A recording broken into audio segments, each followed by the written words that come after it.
I really feel like God put on my mind to think about Revelation 10 verse 4, where the 10 thunders, my fault, the 7 thunders, I don't know why I said 10, the 7 thunders spoke, and I started to write, but then I heard a voice from heaven. The voice said, do not write what the 7 thunders said. Keep these things secret. And it got me wondering about the relationship that Jesus and John had. Like, what relationship did they really have? Like, John is the one who's always described as the one that Jesus loved.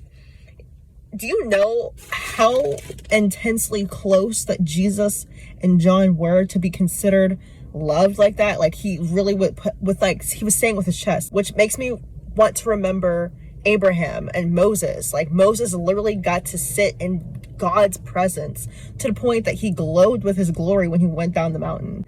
Like, he saw God, he was in his presence. Like, God walked past Moses. Like, he saw things that nobody else got to see. He got to be in God's presence in a way that nobody else got to see. Same with John.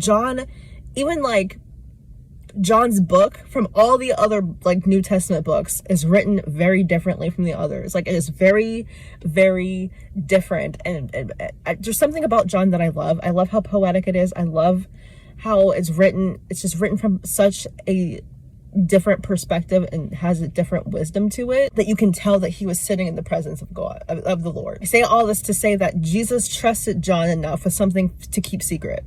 Only John and God knows what was said. Do you know how much Jesus would have to trust John to keep this whole thing a secret, to not blab to the brothers, to not blab to anybody else, but to keep that something secret?